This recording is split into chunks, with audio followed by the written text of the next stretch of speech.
হযরতে বেলাল ফজরের আযান দেয়, যোহরের আযান দেয়, আসরের আযান দেয়, মাগরিবের আযান দেয়, আশার আযান দেয়। নবী হযরতে বেলালের মুয়াজ্জিন বানায়া দিল। হযরতে বিলাল মিনারায় দাঁড়াইয়া ফজরের আযান দিয়া দেয়, হাইয়া আলাস সালাহ হাইয়া আলাল ফালাহ, তোমরা নামাজের দিকে আসো, কল্যাণের দিকে আসো। হযরতে বেলাল নবীর একদিন আদেশ হয়ে গেল, বিলাল রে মিনারার মধ্যে দাঁড়াইয়া আজকে হাইয়া আলাস সালাহ তুমি বলবা না, হাইয়া আলাল ফালাহ বলবা না, ওই মিনারায় তুমি দাঁড়াও, যুদ্ধের ময়দানে যাওয়া লাগবে, সাহাবায়ে কেরামদেরকে এটা জানায়া দাও। নবী যা শিখায়া দিলেন, ও বেলাল তুমি মিনারার মধ্যে দাঁড়াইয়া তুমি সবাইরে জানাও হাইয়া আলাল জিহাদ, জিহাদের ময়দানে যাওয়া লাগবে। কে আছো তরবারি নিয়ে নবীর দরবারে হাজির হয়ে যাও। প্রতিদিন যেই বেলাল রাদিয়াল্লাহু আন মিনারায় দাঁড়াইয়া হাইয়া আলাস সালাহ বলে, হাইয়া আলাল ফালাহ বলে, ওই বেলাল মিনারায় দাঁড়াইয়া আওয়াজ দিয়ে দিল হাইয়া আলাল জিহাদ, জিহাদের ময়দানে যাওয়া লাগবে। কে আসো তোমরা জিহাদের ময়দানে যাওয়ার জন্য? নিজের তরবারি নিয়ে সরঞ্জাম নিয়ে মসজিদে নববীতে হাজির হয়ে যাও, আমার মদিনাওয়ালা নবীর দরবারে হাজির হয়ে যাও। মসজিদে নববীর পাশে এক আল্লাহর বান্দি ঘরের মধ্যে হযরতে বিলালের জিহাদের আওয়াজ শুনতে পাইয়া চোখের বাণী ফালায়া ফালায়া কান্না করে, এক ফোঁটা চোখের বাণী, ছোট্ট একটা 7 বছর বয়সী বাচ্চা আছে, ওই বাচ্চাটা ওই মহিলার পাশে শুয়ে রইল। ওই ছোট্ট বাচ্চাটার গায়ের মধ্যে যখন মায়ের এক ফোঁটা চোখের বাণী পড়ল, ওই চোখের বাণী পড়ার পর ছোট্ট বাচ্চাটা লাফ দিয়ে ঘুম থেকে জেগে যায়। জায়গা দেখে জনম দুঃখিনী মা চোখের পানি ফেলায়া ফেলায়া মা কান্না করে।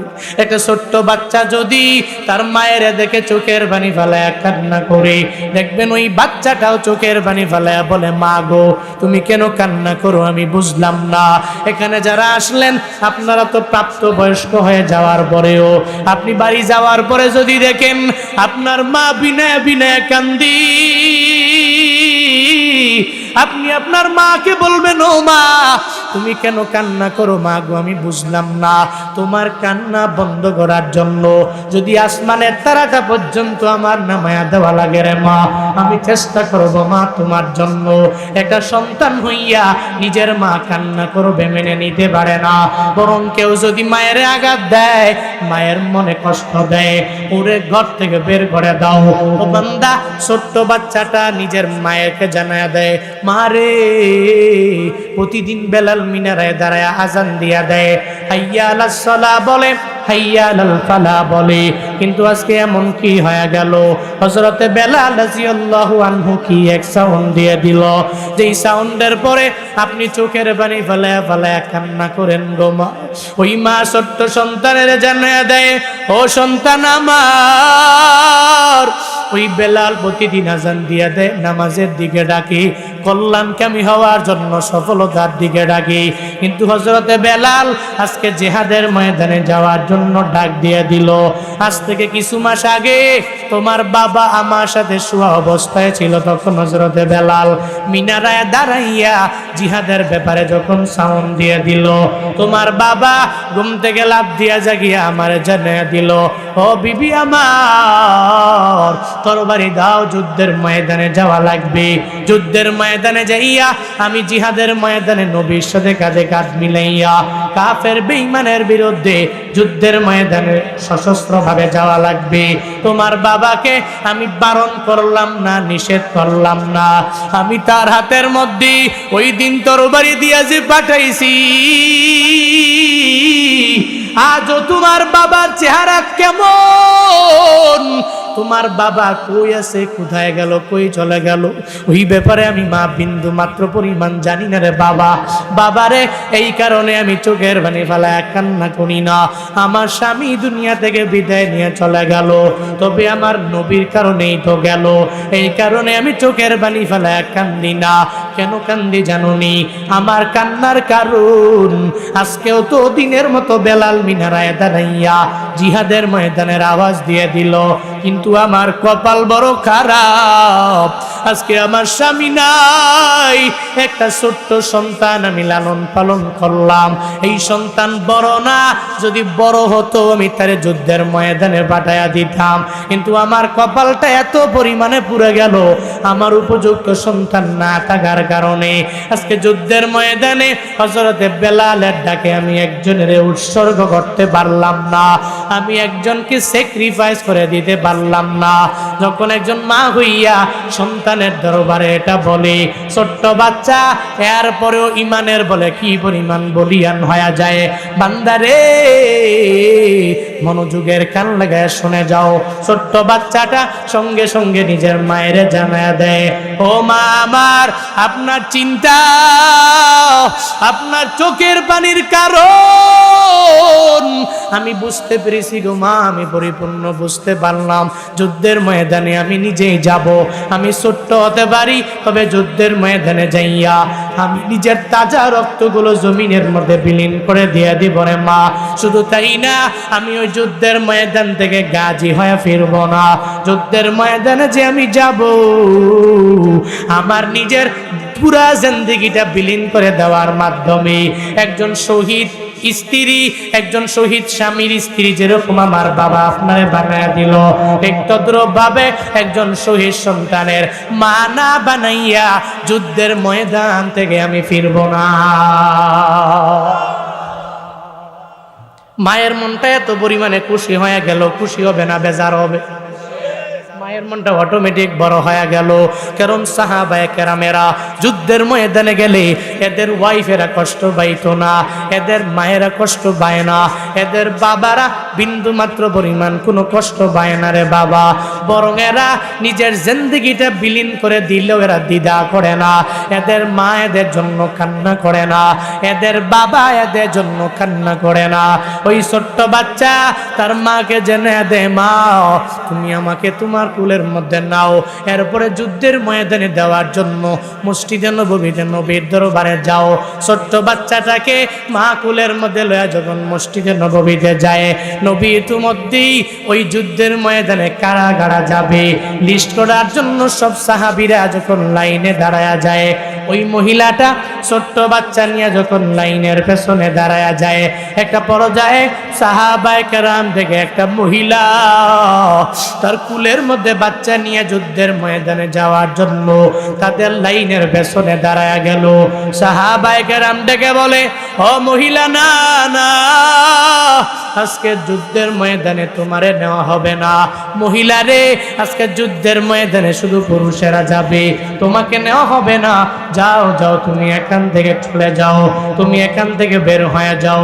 যখন মহিলাকে এই কথা বলে, মহিলা জানায়া দেয় সাহাবীরা রে, না না, আমি যুদ্ধের ময়দানে যাওয়ার জন্য আসি নাই, এই যে আমার কুলে ছোট্ট বাচ্চা, যুদ্ধের ময়দানে তাকে আমি পাঠানোর জন্য এই লাইনের পেছনে আমি দাঁড়ায়া গেলাম।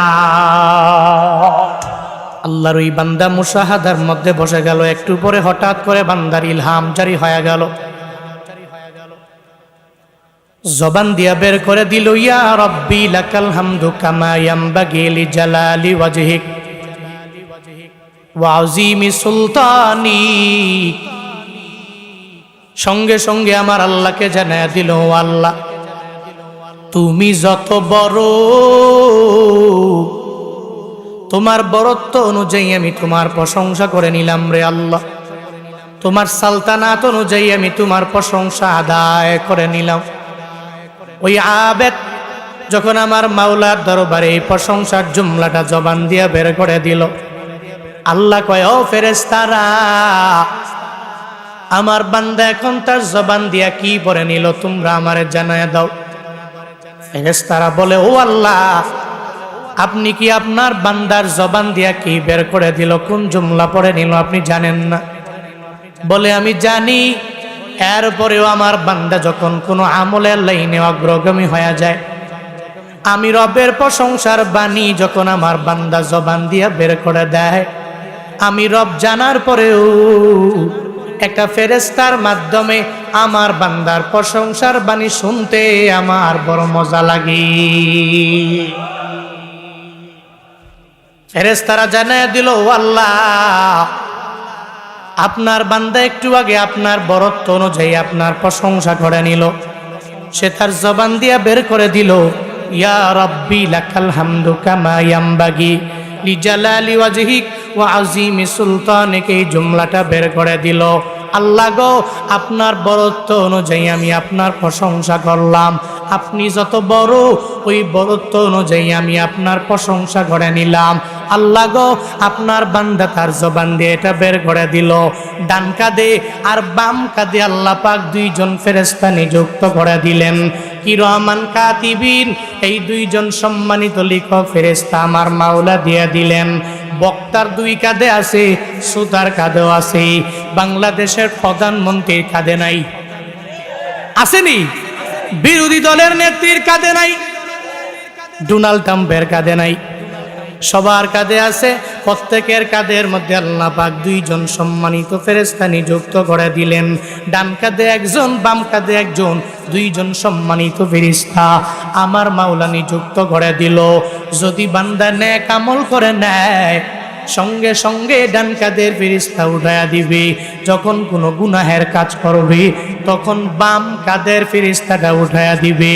ডান কাঁধের ফেরেশতা যখন দেখে এই বান্দা পড়িয়া রব্বি লাকাল হামদু কামা ইয়ামবাগি লিজালালি ওয়াজহিকা ওয়া আযীমি সুলতানিকা, যখন এই জুমলাটা বান্দা পড়ে আল্লাহ পাকের নিকট ডান কাঁধের ফেরেশতা সঙ্গে সঙ্গে আল্লাহকে বলে, আল্লাহ আপনার বান্দা সুবহানাল্লাহ পড়লে কতটুকু নেকি দেওয়া লাগবে আমার জানা আছে। আপনার বান্দা আলহামদুলিল্লাহ পড়লে কতটুকু নেকি দেওয়া লাগবে জানা আছে। আল্লাহু আকবার যদি জবান দিয়া বের করে দেয় কতটুকু নেকি দেওয়া লাগবে এই ব্যাপারে আমার জানা আছে। কিন্তু আপনার বান্দা তো এখন সুবহানাল্লাহ পড়ি নাই, আপনার বান্দা এখন আলহামদুলিল্লাহ পড়ে নাই, আল্লাহু আকবার পড়ে নাই, বরং আপনার বরত্ব অনুযায়ী তার জবান দিয়া বের করে দিল, ইয়া রাব্বি লাকাল হামদু কামা ইয়ামবাগি লিজালালি ওয়াজহিকা ওয়া আযীমি সুলতানিকা। এই জুমলা পড়ার কারণে কতটুকু নেকি দেওয়া লাগবে আল্লাহ আমার জানা নাই। আল্লাহ পাক ডেকে বলে, এই ডান কাঁধের ফেরেশতা আমার বান্দার আমলনামায় 10টা নেকি দেওয়া লাগবে না, 20টা নেকি দেওয়া লাগবে না, 100 নেকি দেওয়া লাগবে না। আমার বান্দার আমলনামায় 1000 নেকি দেওয়া লাগবে না, ওই বান্দার আমলনামায় লাখ নেকি দেওয়া লাগবে না, কোটি দেওয়া লাগবে না, মিলিয়ন নেকি, বিলিয়ন নেকি, ট্রিলিয়ন নেকি, অক্টিলিয়ন নেকি দেওয়া লাগবে না। বরং আমার বান্দা আমি রবের বরত্ব অনুযায়ী জুমলা বের করার কারণে তার আমলনামায় যেই জুমলাটা তার জবান দিয়া বের করে দিল, এই পুরো জুমলাটা আমলনামায় তুমি উঠায়া দাও। ডান কাঁধের ফেরেশতা বলে, আল্লাহ কেন কেন বান্দার আমলনামায় নেকি দেওয়া লাগবে না? আল্লাহ পাক বলে, আমার বান্দা হাসরের ময়দানে মিজানের দাড়ি পাল্লায় যখন আমি রবের দরবারে দাঁড়ায়া যাবে, মিজানের দাড়ি পাল্লায় দাঁড়ানোর পরে কারণ নেকের পাল্লা ভারী হয়ে যাবে, আবার কারণ নেকের পাল্লা ভারী হবে না, বরং গুনাহের পাল্লাটা ভারী হয়ে যাবে। ও ফেরেশতা, হাসরের ময়দানে মিজানের দাড়ি পাল্লায় যখন নেক আমলের পাল্লা হালকা হয়ে গেল, গুনাহের পাল্লাটা যখন ভারী হয়ে গেল, আমি আল্লাহ বান্দাকে তখন বলবো, বান্দা রে তোর আমলনামাটা আমার হাতে দাও। আমি আমলনামাটা লইয়া তার আমলনামাটা সার্চ করে দেখব। যদি আমি দেখতে পাই ইয়া রাব্বি লাকাল হামদু কামা ইয়ামবাগি লিজালালি ওয়াজহিকা ওয়া আযীমি সুলতানিকা, এই জুমলাটা বান্দা তার জবান দিয়া দুনিয়াতে থাকতে বের করে দিত, আল্লাহ পাকের বরত্ব অনুযায়ী প্রশংসার বাণীগুলো সর্বাবস্থায় বর্ত। আল্লাহ বলবে, ও রহমতের ফেরেশতা, আমার বান্দা দুনিয়াতে আমি রবের বরত্ব অনুযায়ী প্রশংসা করার কারণে ওকে জাহান্নামে দেওয়া যাবে না, নেক আমলের ঘাটতি যা পূরণ করা লাগবে নেক দিয়া তাকে জাহান্নাম থেকে ফিরাইয়া আমি মাওলার জান্নাতে ঢুকায়া দাও। আতিনা ফি দারে দুনিয়া নাসান আতিনা ফি দারে উকবা না হাসান ইয়া গিয়াসুল মুস্তাগীসি নাহদিনা লফদিকার বিল উলুমে ওয়াল গিনা হর গরিদে নেকো তু তৈয়ার है झूना मंगे उस तू बेजारो है। আল্লাহ পাকের প্রশংসা কম না বেশি? কেমনে? ইয়া রাব্বি লাকাল হামদু কামা ইয়ামবাগি লিজালালি ওয়াজহিক ওয়া আযীমি সুলতানিক। আল্লাহ গো, তোমার বরত্ব অনুযায়ী যতটুকু প্রশংসা করার দরকার আমি করলাম। যদি এটা বলতে পারেন আল্লাহ বান্দার প্রতি বড্ড রাজি হয়ে যায়। আল্লাহ কয়, দেখছো শুধু আলহামদুলিল্লাহ বলেই পরিসমাপ্তি ঘটায় নাই, বরং এটা বলার পরে আমি রব যত বড়, ওই বরত্ব অনুযায়ী আমি রবের প্রশংসা করেছে। আল্লাহ পাক বান্দার প্রতি রাজি হয়ে হাসরের ময়দানে বান্দাকে মায়া করে জান্নাতে ঢুকায় দেয়। ফাবিমা রাহমাতিম মিনাল্লাহি লিনতা লাহুম ওয়ালাউ কুনতা ফাজ্জান গালিজাল কলবি লানফাদ্দু মিন হাওলিক ফাআফু আনহুম ওয়াস্তাগফির লাহুম ওয়াশাওিরহুম ফিল আমর فإذا عزمت فتوكل على الله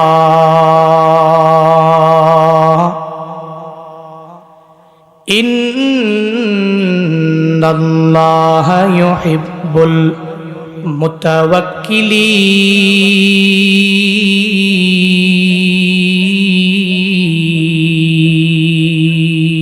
المتوكلين। আল্লাহ বলেন, এ নবী আমার, আমি রবের অনুগ্রহের কারণে আপনার দিলের মধ্যে মায়ার কোনো অভাব নাই, যার কারণে আপনার দিলটাতে আমি আল্লাহ মায়া দিয়ে দিলাম, যার কারণে আপনার আশেপাশে লোকের কোনো অভাব নাই। আবু বকর আপনার প্রেমে পড়ে বড্ড দুর্বল হয়ে গেল। ওমরে ফারুক আজম রহমাতুল লিল আলামিনের গর্দান আনার জন্য রওনা। নবী গর্দান নিবে দূরের কথা, বরং নবীর হাতে কালিমা পরে পরে মুসলমান হয়ে যায়। এত দামি হয়ে গেল। হযরতে উসমান, আলী, হযরতে হামজালা সব সাহাবায়ে কেরাম নবীর মায়ার নিকট দুর্বল হয়ে গেল। আল্লাহ পাক বলেন, ফাবিমা রাহমাতিম মিনাল্লাহি লিনতা লাহুম, আমি রবের অনুগ্রহের কারণে আপনার আচরণটা এত কোমল হয়ে গেল, এত দিলটা এত মায়ার হয়ে গেল, যেই মায়ার দরবারে সমস্ত কাফেরেরা পর্যন্ত দুর্বল হয়ে গেল। আবু জাহাল, উতবা, সায়বা, মুগিরারা এরা দিনের বেলা রহমাতুল লিল আলামিনের বিরোধিতা করে, নবীরে দেখতে পারে না। কিন্তু রাতের বেলায় কেমন হয়ে গেল জানোনি? বরং রাতের বেলা যেই নবীকে দিনের বেলা বিরোধিতা করে করে পাগল পাগল বলে, ওই নবীর তিলাওয়াত শোনার জন্য আবু জাহাল, উতবা, সায়বা, মুগিরা লাইনে দাঁড়ায়া শুনি। দিনের বেলায় বলে, ও উতবা, সায়বা, মুগিরা,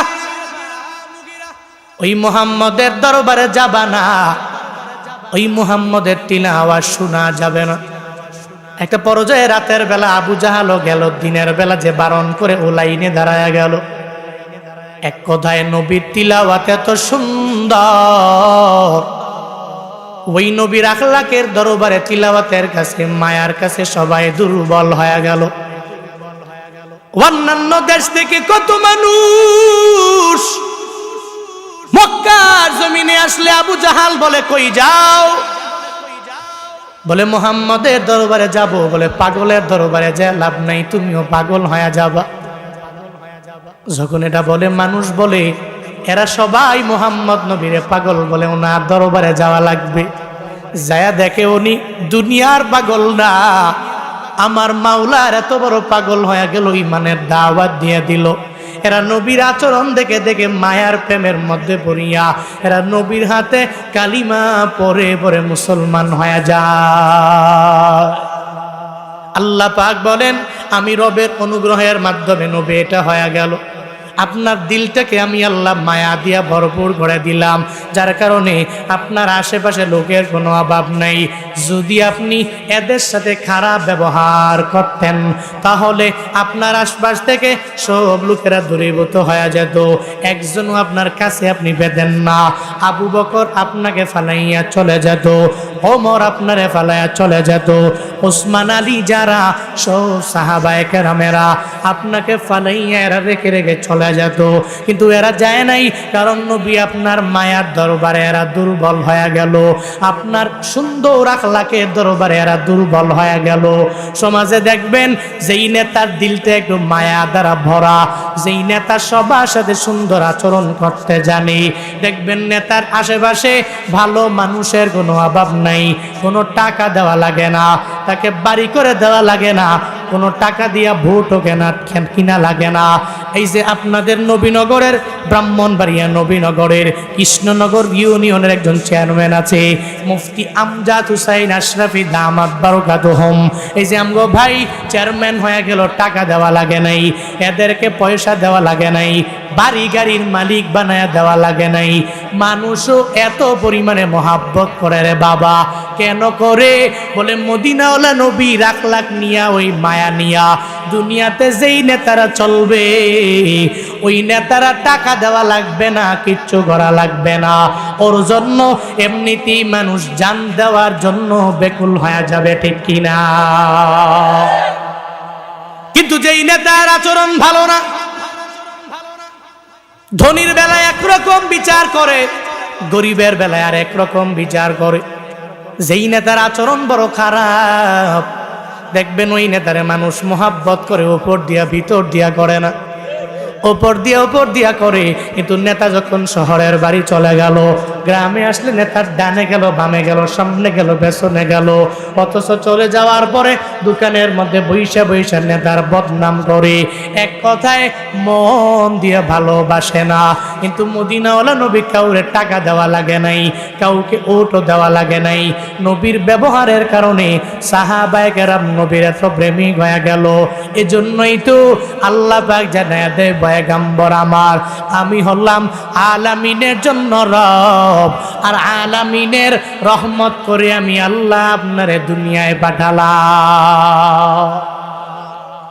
আমি আল্লাহ হলাম রব্বুল আলামিন,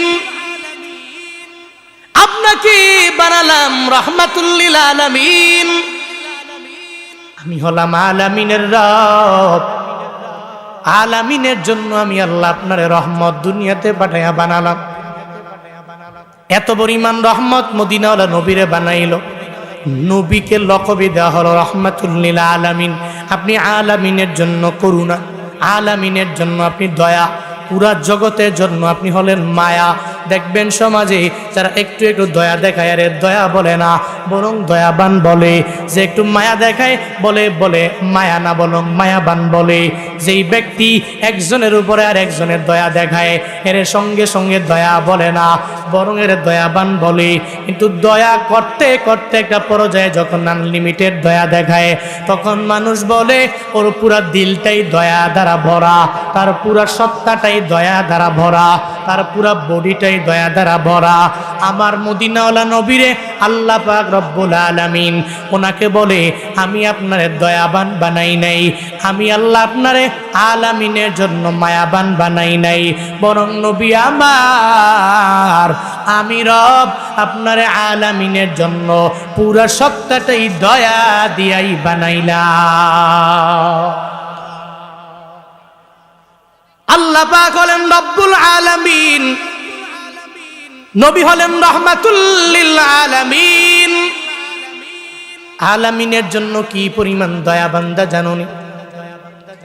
আগের জামানার উম্মতেরা ইবাদত করার জন্য নির্দিষ্ট একটা জায়গায় যাওয়া লাগে, কিন্তু রাহমাতুল লিল আলামিনের এত পাওয়ার আমার আল্লাহ পাক মদিনাওয়ালা নবীরে দিয়ে দিলেন। নবীর উম্মতেরা নির্দিষ্ট কোনো জায়গার মধ্যে যাওয়া লাগবে না। এই যে হাওরের মাঝে যারা কাজ করবে, হাওরের মাঝে হঠাৎ করে আজান শুনতে পেল জোহরের আজান, হঠাৎ করে আজান শুনতে পেল আসরের আজান, হঠাৎ করে আজান শুনতে পেল মাগরিবের আজান, আশেপাশে মসজিদও নাই, অনেক দূরে, সঙ্গে সঙ্গে অজু বানাইয়া বান্দা যদি হাওরের মাঝে নামাজে দাঁড়ায়া যায়, জোহরের নামাজ পড়ে নেয়, আসরের নামাজ পড়ে নেয়, মাগরিবের নামাজ পড়ে নেয়, আমার মাওলার দরবারে কবুল হবে কি হবে না? রবের দরবারে কবুল হবে। সব আমার মদিনাওয়ালা নবীর বদৌলতে, রাহমাতুল লিল আলামিনের রহমতের কারণে পুরা দুনিয়াটারে আল্লাহ নবীর উম্মতের জন্য পরিপূর্ণ উন্মুক্ত করে দিল। আল্লাহ পাক নবীর কারণে পুরা জগৎটারে আল্লাহ পাক পবিত্র বানায়া দিল। আল্লাহ কয়, নবী গো, আমি আল্লাহ আপনারে আলামিনের জন্য রহমত বানালাম। শুধু তাই না, বরং আপনার উম্মতেরও আমি আল্লাহ এত পরিমাণে দামি বানায়া দিলাম।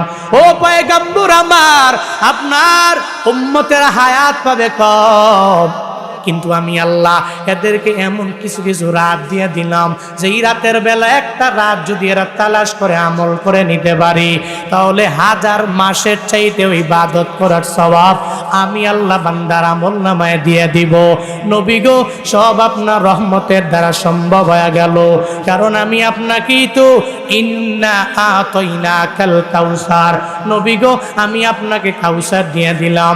কাউসার মানে শুধুমাত্র হাউজে কাউসার না, বরং কাউসার মানে রাহমাতুল লিল আলামিনের সমস্ত পুরা জিন্দেগীর কল্যাণ।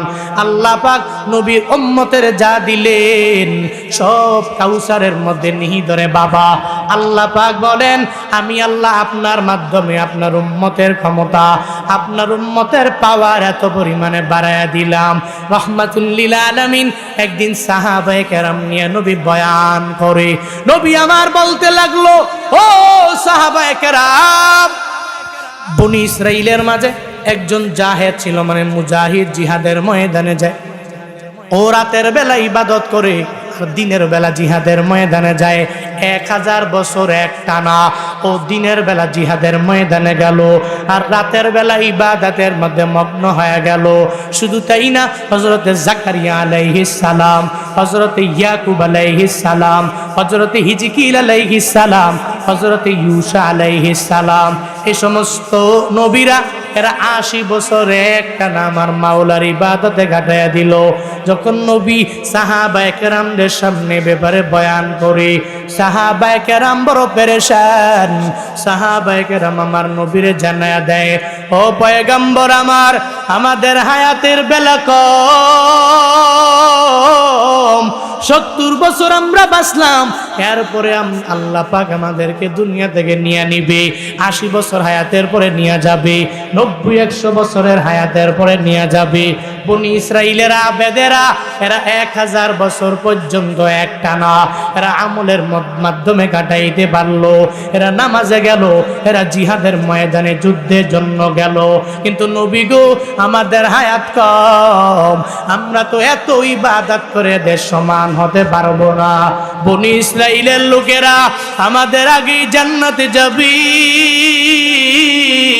নবী গো, আপনার সাহাবী হইয়া আমরা আগে জান্নাতে যেতে পারবো না। নবী যখন বলে, অসুবিধা নাই, দাঁড়াও দাঁড়াও, আমার মাওলা তোমাদেরকে এমন কিছু দিয়ে দিবে। সঙ্গে সঙ্গে আল্লাহ জিব্রাইল পাঠাইয়া সূরা কদর দিয়ে দিল। ও জিব্রাইল, যাও যাও, আমার মদিনাওয়ালা নবীর দরবারে জানায়া দাও, সূরা কদর যখন রাহমাতুল লিল আলামিনের দরবারে নাজিল করা হলো, নবীর উপরে নাজিল কুনিয়া আমার নবীরে জানায়া দিল, নবী আমার, আপনি কি লাইলাতুল কদরের ব্যাপারে জানেননি? ওই কদর এমন রাত, আপনার সাহাবায়ে কেরাম মানে আপনার উম্মতেরা ওই কদরের রাতটাকে যদি তালাশ করে ইবাদতে কাটায়া দিতে পারে, অন্যান্য নবীর উম্মতেরা এরা 1000 মাস ইবাদত করে যেই ফায়দা হয়ে গেল, আপনার উম্মতেরা একটা রাত যদি তালাশ করিয়া আমল করে নিতে পারে, 1000 মাসের চাইতে উত্তম বদলা এক রাতের আমলের বিনিময়ে আমার মাওলা দিয়ে দিবি। সব আমার নবীর কারণে সম্ভব হয়ে গেল। ও ব্রাহ্মণবাড়িয়ার মুসলমানেরা, যার দ্বারা সিন্নি খাইলা মোল্লা চিনলা না, নবীর মাধ্যমে তুমি সব পাইলা, কিন্তু আজকে নবীরে নিয়েই বারবার তুমি কটূক্তি করো, নবীর সুন্নতের আমল করো না, দাড়িটাকে লম্বা করতে পারো নাই, যে হুজুরেরা জুব্বা পরে সুন্দর করে দাড়ি রাখিয়া চলে ওরে ওরে মোহাব্বত করতে পারো নাই, একটু ভালোবাসাও দিতে পারো নাই। হুজুর দেখলেই তোমার এত পরিমাণে জ্বলে, মাদ্রাসা দেখলেও এত পরিমাণে জ্বলে রে বাবা। অথচ মদিনাওয়ালা নবীর মাধ্যমে এমন কি আছে আমি আর আপনি পাইলাম না? সব আমার মাওলা এত মায়া করে তোমারে আমারে দিয়া দিলেন, নবীর কারণেই তো হয়ে গেল। এই যে রমজান মাস, এই যে 3 দিন পর থেকে আরম্ভ হয়ে যাবে, ওই রমজানে আমাদের জন্য কি পরিমাণ ফায়দা জানেননি? বলে রমজানে যদি কোনো বান্দা একটা নফল ইবাদত করে নেয়, ওই নফল ইবাদত নফল থাকে না, আল্লাহ পাক ওটাকে ফরজে সমতুল্য বানায় দেয়। অথচ যেই নফল বাকি 11 মাসে যদি তুমি পড়ো, বাকি 11 মাসে নফল পড়তে পড়তে পড়তে পড়তে হঠাৎ করে ফজরের নামাজটা কাজা হয়ে গেল, অথবা জোহরের নামাজ কাজা হয়ে গেল, অথবা আসরের নামাজ কাজা হয়ে গেল, অথবা মাগরিবের নামাজটা কাজা হয়ে গেল, অথবা এশা নামাজটা কাজা হয়ে গেল। বান্দারে পুরো জিন্দেগিতে মিলাইয়া একটা ফজরের কাজা নামাজ তুমি পূরণ করার জন্য সারা জিন্দেগি মিলাইয়া যদি নফল নামাজে দাঁড়ায়া যাও, যদি সারা রাত লাগাইয়া তাহাজ্জুদ নামাজ পড়ো, যদি ফজরের ফরজ নামাজ যদি না পড়ো, তাহলে কোনো ফায়দা হবে নি? হবে? সারা বছর লাগাইয়া নফল নামাজ পড়লেও একটা ফরজের সমতুল্য যেই জায়গায় হয় না। কিন্তু আল্লাহ পাক তোমারে আমারে এমন একটা রমজান মাস দিয়ে দিলেন, ওই রমজান মাসে যদি একটা নফল ইবাদত কেউ করে নেয়, আল্লাহ পাক ওই নফলটারে ফরজ বানায়া দেয়। শুধু তাই না, ওই ফরজটারে আমার মাওলা 70 গুণে গুণান্বিত বানায়া দেয়। শুধু তাই না, একটা ফরজের আমার মাওলা ইখলাসের দিকে লক্ষ্য করিয়া 700 গুণ পর্যন্ত বাড়ায়া দেয়। তুমি এত কিছু পায়া গেল সব নবীর মাধ্যমে, অথচ আজকে নবীর সুন্নতের উপরে আমল করতে পারো নাই রে বাবা। যুদ্ধের ময়দানে যাওয়া লাগে না, জিহাদের ময়দানে যাইয়া নিজের রক্তগুলো ঝরানো লাগে না, তুমি তরবারি নিয়া নিয়া কোনো কাফেরের বিরুদ্ধে যুদ্ধ করতে যাওয়া লাগে না, কারো পক্ষ থেকে তুমি জুলমের শিকার হও নাই রে বাবা। এরপরেও শুধু 5 বেলা নামাজ আদায় করবা, তাও পারি না আমরা। এরপরেও 30টা রোজা রাখবো, এরপরেও পারলাম না। এরপরে দান সদকা করবো, এরপরেও পারলাম না। একটু নিজে নিজে মাঝে মাঝে একটু কোরআন তিলাওয়াতের আমল চালু করে দিব, এরপরেও পারলাম না রে বাবা। অথচ রহমাতুল লিল আলামিনের জন্য সাহাবায়ে কেরাম এরা নিজের জীবনটা পর্যন্ত দিতে দ্বিধা করে নাই। নবীর সাহাবীরা যেমন হামজালা নিজের জীবনটা দিয়ে দিল, যেমন আমির হামজা নিজের জীবনটা দিয়ে দিল, ছোট্ট থেকে ছোট্ট সাহাবীরা এরা নবীর জন্য জীবন দিতে পর্যন্ত পাগল পারা হয়ে গেল। যুদ্ধের ময়দানে যাইয়া নিজের তাজা রক্তগুলো জমিনে বিলীন করে দেওয়ার জন্য এরা অগ্রগামী হয়ে গেল। রহমাতুল লিল আলামিনের একটা ছোট্ট সাহাবী যুদ্ধের ময়দানে যাওয়ার জন্য কি পাগল পারা। ও ব্রাহ্মণবাড়িয়ার বিজয়নগরের মুসলমানেরা একটু মনোযোগের কান লাগায় শুনে বাবা। হযরতে বিলাল, যেই বিলালকে আমার মাওলা মসজিদে নববীর মুয়াজ্জিন বানায়া দিলেন, মসজিদে নববীর মুয়াজ্জিন হযরতে বেলাল ফজরের আযান দেয়, যোহরের আযান দেয়, আসরের আযান দেয়, মাগরিবের আযান দেয়, এশার আযান দেয়। নবী হযরতে বেলালের মুয়াজ্জিন বানায়া দিল। হযরতে বিলাল মিনারায় দাঁড়াইয়া ফজরের আযান দিয়া দেয়, হাইয়া আলাস সালাহ হাইয়া আলাল ফালাহ, তোমরা নামাজের দিকে আসো, কল্যাণের দিকে আসো। হযরতে বেলাল নবীর একদিন আদেশ হয়ে গেল, বিলাল রে মিনারার মধ্যে দাঁড়াইয়া আজকে হাইয়া আলাস সালাহ তুমি বলবা না, হাইয়া আলাল ফালাহ বলবা না, ওই মিনারায় তুমি দাঁড়াও, যুদ্ধের ময়দানে যাওয়া লাগবে, সাহাবায়ে কেরামদেরকে এটা জানায়া দাও। নবী যা শিখায়া দিলেন, ও বেলাল তুমি মিনারার মধ্যে দাঁড়াইয়া তুমি সবাইরে জানাও হাইয়া আলাল জিহাদ। জিহাদের ময়দানে যাওয়া লাগবে, কে আছো তরবারি নিয়া নবীর দরবারে হাজির হয়ে যাও। প্রতিদিন যেই বেলাল রাদিয়াল্লাহু আন মিনারায় দাঁড়াইয়া হাইয়া আলাস সালাহ বলে, হাইয়া আলাল ফালাহ বলে, ওই বেলাল মিনারায় দাঁড়াইয়া আওয়াজ দিয়ে দিল, হাইয়া আলাল জিহাদ, জিহাদের ময়দানে যাওয়া লাগবে। কে আসো তোমরা জিহাদের ময়দানে যাওয়ার জন্য? নিজের তরবারি নিয়ে সরঞ্জাম নিয়ে মসজিদে নববীতে হাজির হয়ে যাও, আমার মদিনাওয়ালা নবীর দরবারে হাজির হয়ে যাও। মসজিদে নববীর পাশে এক আল্লাহর বান্দি ঘরের মধ্যে হযরতে বিলালের জিহাদের আওয়াজ শুনতে পাইয়া চোখের পানি ফালায়া ফালায়া কান্না করে, এক ফোঁটা চোখের পানি, ছোট্ট একটা 7 বছর বয়সী বাচ্চা আছে, ওই বাচ্চাটা ওই মহিলার পাশে শুয়ে রইল। ওই ছোট্ট বাচ্চাটার গায়ের মধ্যে যখন মায়ের এক ফোঁটা চোখের পানি পড়ল, ওই চোখের পানি পড়ার পর ছোট্ট বাচ্চাটা লাফ দিয়ে ঘুম থেকে জেগে যায়। জায়গা দেখে জনম দুঃখিনী মা চোখের পানি ফালায়া ফালায়া মা কান্না করে। একটা ছোট্ট বাচ্চা যদি তার মায়ের দেখে চোখের পানি ফালায়া কান্না করে, দেখবেন ওই বাচ্চাটাও চোখের পানি ফালায়া বলে, মা গো তুমি কেন কান্না করো আমি বুঝলাম না। এখানে যারা আসলেন আপনারা তো প্রাপ্ত বয়স্ক হয়ে যাওয়ার পরেও আপনি বাড়ি যাওয়ার পরে যদি দেখেন আপনার মা বিনয় বিনয় কান্দি, আপনি আপনার মাকে বলবেন, ও মা তুমি কেন কান্না করো? মা গো আমি বুঝলাম না। তোমার কান্না বন্ধ করার জন্য যদি আসমানের তারাটা পর্যন্ত আমার নামায়া দেওয়া লাগে রে মা, আমি চেষ্টা করব মা তোমার জন্য।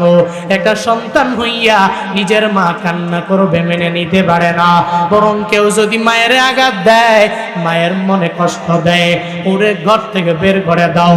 ও বান্দা, ছোট্ট বাচ্চাটা নিজের মায়েরকে জানায়া দেয়, মা রে, প্রতিদিন বেলাল মিনারায় দাঁড়ায় আজান দিয়া দেয়, হাইয়া আলাস সালাহ বলে, হাইয়া আলাল ফালাহ বলে, কিন্তু আজকে এমন কি হয়ে গেল? হযরতে বেলাল রাদিয়াল্লাহু আনহু কি এক সাউন্ড দিয়ে দিল, যেই সাউন্ডের পরে আপনি চোখের পানি ফালায়া ফালায়া কান্না করেন গো মা।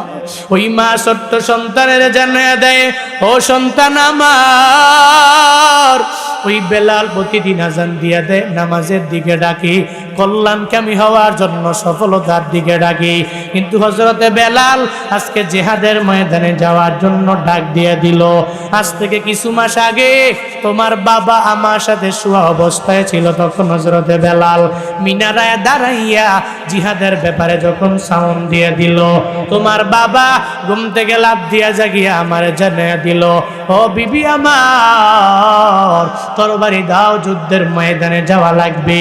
যুদ্ধের ময়দানে যাইয়া আমি জিহাদের ময়দানে নবীর সাথে কাঁধে কাঁধ মিলাইয়া কাফের বেঈমানের বিরুদ্ধে যুদ্ধের ময়দানে সশস্ত্রভাবে যাওয়া লাগবে। তোমার বাবাকে আমি বারণ করলাম না, নিষেধ করলাম না, আমি তার হাতের মধ্যে ওই দিন তরবারি দিয়া যে পাঠাইছি, আজও তোমার বাবার চেহারা কেমন, তোমার বাবা কই আছে, কোথায় গেল, কই চলে গেল, ওই ব্যাপারে আমি মা বিন্দু মাত্র পরিমাণ জানি না রে বাবা। বাবারে এই কারণে আমি চোখের পানি ফেলায় কান্না করি না, আমার স্বামী দুনিয়া থেকে বিদায় নিয়ে চলে গেল, তবে আমার নবীর কারণেই তো গেল, এই কারণে আমি চোখের পানি ফেলায় কান্দি না। কেন কান্দি জানোনি? আমার কান্নার কারণ আজকেও তো দিনের মতো বেলাল মিনারায় দাঁড়াইয়া জিহাদের ময়দানের আওয়াজ দিয়ে দিল, কিন্তু আমার কপাল বড় খারাপ, আজকে আমার স্বামী নাই, একটা ছোট্ট সন্তান আমি লালন পালন করলাম, এই সন্তান বড় না, যদি বড় হতো আমি তারে যুদ্ধের ময়দানে পাঠাইয়া দিতাম, কিন্তু আমার কপালটা এত পরিমাণে পুড়ে গেল, আমার উপযুক্ত সন্তান না থাকার কারণে আজকে যুদ্ধের ময়দানে হযরতে বেলালের ডাকে আমি একজনের উৎসর্গ করতে পারলাম না, আমি একজনকে স্যাক্রিফাইস করে দিতে পারলাম না। যখন একজন মা হইয়া সন্তানের দরবারে এটা বলে, ছোট্ট বাচ্চা এরপরেও ইমানের বলে কি পরিমাণ বলিয়ান হয়ে যায়। বান্দারে মনোযোগের কান লাগায় শুনে যাও, ছোট্ট বাচ্চাটা সঙ্গে সঙ্গে নিজের মায়ের জানায়া দেয়, ও মা আমার, আপনার চিন্তা, আপনার চোখের পানির কারণ বোন, আমি বুঝতে পেরেছি গো মা, আমি পরিপূর্ণ বুঝতে পারলাম। যুদ্ধের ময়দানে আমি নিজেই যাব। আমি ছোট্ট হতে পারি, তবে যুদ্ধের ময়দানে যাইয়া আমি নিজের তাজা রক্তগুলো জমিনের মধ্যে বিলীন করে দিয়ে দিব রে মা। শুধু তাই না, আমি ওই যুদ্ধের ময়দান থেকে গাজী হয়ে ফিরব না। যুদ্ধের ময়দানে যে আমি যাব, আমার নিজের পুরা জিন্দেগিটা বিলীন করে দেওয়ার মাধ্যমে একজন শহীদ স্ত্রী, একজন শহীদ স্বামীর স্ত্রী যেরকম আমার বাবা আপনারে বানায়া দিল, ঠিক তদ্রূপ ভাবে একজন শহীদ সন্তানের মা না বানাইয়া যুদ্ধের ময়দান থেকে আমি ফিরব না। মায়ের মনটা এত পরিমাণে খুশি হয়ে গেল, খুশি হবে না বেজার হবে? মায়ের মনটা অটোমেটিক বড় হয়ে গেল। কারণ সাহাবায়ে কেরামেরা যুদ্ধের ময়দানে গেলে এদের ওয়াইফেরা কষ্ট পাইতো না, এদের মায়েরা কষ্ট পায় না, এদের বাবারা বিন্দু মাত্র পরিমাণ কোনো কষ্ট পায় না রে বাবা। বরং এরা নিজের জিন্দেগিটা বিলীন করে দিলেও এরা দ্বিধা করে না। এদের মা এদের জন্য কান্না করে না, এদের বাবা এদের জন্য কান্না করে না। ওই ছোট্ট বাচ্চা তার মাকে জেনে দে, মা তুমি আমাকে তোমার কুলের মধ্যে নাও। এরপরে যুদ্ধের ময়দানে দেওয়ার জন্য মসজিদে নববীতে নবীর দরবারে যাও। ছোট্ট বাচ্চাটাকে মা কুলের মধ্যে লয়া যখন মসজিদে নববীতে যায়, নবী ইতিমধ্যেই ওই যুদ্ধের ময়দানে কারাগারা যাবে লিস্ট করার জন্য সব সাহাবীরা যখন লাইনে দাঁড়ায়া যায়, ওই মহিলাটা ছোট্ট বাচ্চা নিয়ে যখন লাইনের পেছনে দাঁড়ায়া যায়, একটা পর্যায়ে সাহাবায়ে কেরাম থেকে একটা মহিলা তার কুলের মধ্যে বাচ্চা নিয়ে যুদ্ধের ময়দানে যাওয়ার জন্য তাদের লাইনের পেছনে দাঁড়ায়া গেল। সাহাবায়ে কেরাম ডেকে বলে, ও মহিলা, না না, আজকে যুদ্ধের ময়দানে তোমারে নেওয়া হবে না। মহিলা রে, আজকে যুদ্ধের ময়দানে শুধু পুরুষেরা যাবে, তোমাকে নেওয়া হবে না। যাও যাও, তুমি এখান থেকে চলে যাও, তুমি এখান থেকে বের হয়ে যাও। যখন মহিলাকে এই কথা বলে, মহিলা জানায়া দেয় সাহাবীরা রে, না না, আমি যুদ্ধের ময়দানে যাওয়ার জন্য আসি নাই। এই যে আমার কুলে ছোট্ট বাচ্চা, যুদ্ধের ময়দানে তাকে আমি পাঠানোর জন্য এই লাইনের পেছনে আমি দাঁড়ায়া গেলাম। যুদ্ধের ময়দানে আমি যাব না। আমার কুলে তাকায়া দেখো, আমার এই ছোট্ট বাচ্চাটারে যুদ্ধের ময়দানে দেওয়ার জন্য আমি চলে আসলাম। সাহাবায়ে কেরাম বলে, এই ছোট্ট বাচ্চা যুদ্ধের ময়দানে কেমনে যুদ্ধ করবে? এটা আপনি কেমন কথা বলেন? আপনি কি পাগল হয়ে গেলেন নাকি? ও মহিলা, আপনি চলে যান, আপনার বাসার মধ্যে চলে যান। এই ছোট্ট বাচ্চা যুদ্ধের ময়দানে কেমনে যাবে? ও তো জিহাদ করতে পারবে না, ও তো তলোয়ার ধরতে পারবে না। মহিলা ডেকে বলে, আমার স্বামীও তোমাদের কাঁধে কাঁধ মিলাইয়া দুনিয়া থেকে বিদায় নিল, আমার সন্তানটাকে আমি বিদায় করে দেওয়ার জন্য চলে আসলাম। যখন এই কথা বলে, সাহাবায়ে কেরাম বারবার বারণ করে পাঠায়া দেয়, ওই মহিলা, তোমাকে নেওয়া হবে না, যাও যাও, তোমার বাচ্চাকেও নেওয়া হবে না, যুদ্ধের ময়দান তুমি যাওয়া যাবে না, তুমি তোমার বাড়িতে ব্যাক করে চলে যাও। ওই মহিলা বারবার বারবার যখন পিড়াপিড়ি করতে লাগলো, একটা পর্যায়ে আমার রাহমাতুল লিল আলামিনের কানে গিয়া পৌঁছায় যায়। নবী আমার ডেকে বলে, কে রে? আমার সামনে আসতে দাও, তার মনের কি বাসনা আমি নবীর দরবারে বলবে। এবার ওই মহিলাটা রাহমাতুল লিল আলামিনের সামনে যখন যায়, নবী আমার ডেকে বলে, ও মহিলা, ওই যুদ্ধের ময়দানে তোমাকে নেওয়া হবে না। তুমি কেন এখানে বারবার সাহাবায়ে কেরামের সাথে বাকবিতণ্ডায় লিপ্ত হয়ে গেলা রে মহিলা? মহিলা রে, কেন তুমি বারবার বারবার বারবার এখানে আসলা? ওই মহিলা ডেকে বলে, পয়গম্বর, আমার স্বামী যখন জিহাদের ময়দানে যাওয়ার জন্য হযরতে বেলাল সাউন্ড দিয়ে দিল, আমি আমার স্বামীকে তরবারি দিয়েছি। আমার স্বামী তরবারি নিয়ে যুদ্ধের ময়দানে গেল গো নবী আমার। ওই যুদ্ধের ময়দানে যাইয়া নিজে শহীদ হয়ে গেল, আজও পর্যন্ত আমি তার পাই নাই। আজকে হযরতে বেলাল ওই যে মিনারায় দাঁড়াইয়া জিহাদের ময়দানে যাওয়ার জন্য যখন আওয়াজ দিয়া দেয়, আমি আমার উপযুক্ত কোনো ছেলে আমার নাই গো নবী, কিন্তু এই ছোট্ট ছেলেটারে নিয়া যুদ্ধের ময়দানে দেওয়ার জন্য আমি আপনার দরবারে হাজির হয়ে গেলাম। নবী আমার ডেকে বলে, না রে মহিলা, এই ছোট্ট বাচ্চা তো যুদ্ধ করতে পারবে না, ও তো জিহাদের ময়দানে যাওয়ার পরে তলোয়ার ধরতে পারবে না, তরবারি দিয়া কশিনকালেও যুদ্ধের ময়দানে পরিপূর্ণভাবে যুদ্ধ করতে পারবে না রে মহিলা, তুমি যাও যাও, এখান থেকে তুমি বাড়িতে রিটার্ন ব্যাক করে চলে যাও। আমি ওয়াদা দিয়ে দিলাম, তোমার এই ছোট্ট বাচ্চা যেদিন বড় হয়ে যাবে আমি তার সঙ্গে করে লইয়া যুদ্ধের ময়দানে হাজির হয়ে যাব। ওই মহিলা তো জানে ছোট্ট বাচ্চাটা তরবারি নিয়ে যুদ্ধ করতে পারবে না, ও তো নবীর সামনে কাঁধে কাঁধ মিলাইয়া কাফেরদের বিরুদ্ধে লড়াই করতে পারবে না। এটা ওই মহিলা জানে কি জানে না? হ্যাঁ, বুঝে কি বুঝে না? মহিলা জানে, মহিলা বুঝে, এরপরেও মহিলা আমার মদিনাওয়ালা নবীরে জানায়া দেয়, ও পয়গম্বর, আমি জানি আমার এই ছোট্ট বাচ্চাটা যুদ্ধের ময়দানে যাইয়া যুদ্ধ করতে পারবে না গো নবী, তবে এতটুকু জানি আপনি যখন যুদ্ধের ময়দানে যাবেন আপনার ডান দিকে লক্ষ্য করিয়া যখন কাফেরেরা তীর মারার জন্য চেষ্টা করবে আমার সন্তানকে আপনি দুইটা ডান দিকে উপর করে ধরে রাখবেন। আমার সন্তানের ডান দিকটা ঝাঁঝরা হয়ে যাবে, সন্তানের কারণে আমার মদিনাওয়ালা নবী পরিপূর্ণ বেঁচে যাবে। শুধু তাই না গো নবী আমার, আপনার বাম দিকে লক্ষ্য করে যখন কাফেররা তীর মারবে আমার সন্তানদের দইরা আপনি বাম দিকে ধরে রাখবেন, আমার সন্তানের উপরে তীর পড়বে, সন্তানের বদৌলতে আমার মদিনাওয়ালা নবী বেঁচে যাবে। শুধু তাই না গো পয়গম্বর, আপনাকে মারার জন্য ওই কাফের বেঈমানেরা যখন আপনার বুক বরাবর তীর মারার জন্য চেষ্টা করবে আপনি আমার সন্তানটারে একটু উপর করে ধরে রাখবেন, আপনার বুক বরাবর যখন আপনি রাখবেন আমার সন্তানের বুকের মধ্যে যখন তীর পড়বে আমার সন্তানের বদৌলতে আমার মদিনাওয়ালা নবী পরিপূর্ণ বেঁচে যাবে। নবী গো, আমার সন্তানের কারণে আপনি বেঁচে যাবেন।